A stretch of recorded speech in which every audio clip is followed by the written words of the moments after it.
गांव में fashion show. शहर की फैशन डिजाइनर रितु की शादी गांव के जमींदार शेर सिंह से हो जाती है।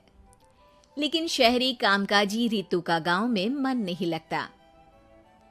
क्या सासू माँ, ये गांव में तो कुछ नहीं है, मेरा दिल ही नहीं लगता यहाँ, क्या करूं मैं। अरे बेटा, जहाँ पति का कारोबार बीवी तो वही अच्छी लगती है ना। अब हम लोग इतने पैसे वाले हैं कि गांव में मेरे बेटे लायक लड़की ही नहीं मिली। अरे माँ, मैं तो ये बोल रही हूँ कि क्या करूं जिससे मेरा थोड़ा दिल लगे। अरे बेटा, मैं भी शहर की थी, यहाँ आकर मैंने गांव में स्कूल खोल लिया। बच्चों को पढ़ाती थी तो मन लग जाता था। तू भी कुछ देख ले जिससे गांव की बहू बेटियों का भला हो जाए और तेरे जमींदार ससुर जी का नाम भी हो जाए। रितु क्या करती, फैशन डिजाइनिंग वाले कपड़ों को गांव की औरतों पर कैसे ट्राई करती।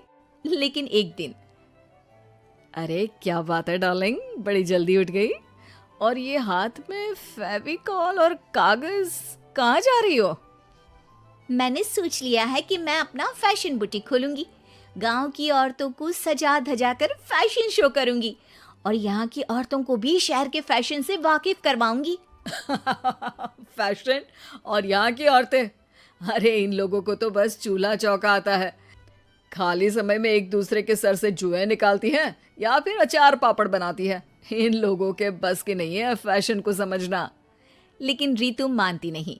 वो पूरे गांव में पोस्टर चिपका देती है कि किसी को भी नए डिजाइन के कपड़े पहनने का शौक है तो जल्दी जमींदार की बहू से मिले। लेकिन रितु की दुकान में 2 दिनों तक तो कोई आता ही नहीं। पर एक दिन, अरे कमला, क्या हुआ, क्या देख रही हो? ये पुतला देख रहा है दीदी। क्या दिख रहा है इसमें ऐसा? अब देखो तो दीदी, ये पुतला मेरे जैसा ही है ना, पतला दुबला लंबा, बस मैं काली और ये गोरा। तू ये बता, इस पुतले के कपड़े तुझे कैसे लग रहे हैं? अरे कपड़े तो बहुत ही सुंदर है दीदी, लेकिन तू ना बस कल इसी समय आ जाना और अपने जैसी 2-3 और को भी ले आना। अगले दिन कमला 2 लड़कियों को लेकर आ जाती है। रितु उन लोगों को अपने हाथ के सिले कपड़े पहनाती है और घर भेज देती है। उन लोगों को गांव की दूसरी औरतें भी देखती हैं। और फिर क्या, अगले दिन रितु जब दुकान खोलती है तो सामने बहुत सी औरतें उसके बनाए डिजाइनर कपड़े पहनने को तैयार खड़ी होती हैं। तुम लोगों को कपड़े के साथ ही हल्के मेकअप और स्किन केयर की भी क्लास देनी पड़ेगी। रितु गांव की औरतों को फैशन का ज्ञान देने में लग जाती है। एक दिन रितु का पति कहता है, अरे रितु, तुम्हारी फोटो पेपर में आई है। क्यों भाई, ऐसा क्या कर दिया मैंने, क्या लिखा है?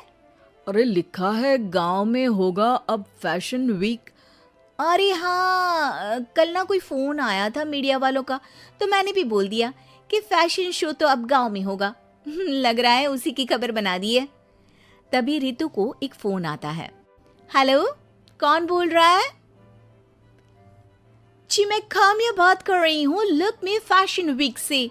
हम लोगों ने आपका काम देखा। हम शहर वर्सेस गांव का फैशन थीम में एक फैशन शो आपके गांव में करना चाहते हैं। अरे वाह, ये तो बहुत ही अच्छी बात है। मैं अपनी मॉडल्स के साथ शो में हिस्सा जरूर लूंगी। बस अब क्या था, वो दिन भी आ जाता है जब रितु की गांव की गोरी शहर की छोरी के साथ स्टेज शो में हिस्सा लेती हैं।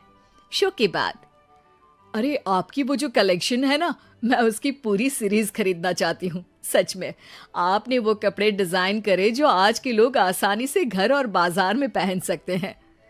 और बजट में भी है। हम भारतीयों के लिए तो ये डिजाइन बेस्ट है जी। वैसे आपने क्या सोचकर ये कपड़े बनाए और आप इसे कितना आगे और लेकर जाना चाहती हैं? औरतें और फैशन एक दूसरे के पर्यायवाची है, तो ये किसने कहा कि गांव की औरतों को डिजाइनर कपड़े पहनने का हक नहीं? मेरा मानना है कि शौक सभी औरतों में होता है। जरूरत है तो बस उसे जगाने की, उनके हिसाब और बजट के कपड़ों की, जो मैंने बनाए और सबको पसंद भी आए। अब रितु का गांव हर जगह प्रसिद्ध है, ना सिर्फ रितु के लिए बल्कि वहाँ की औरतों की फैशन के लिए भी।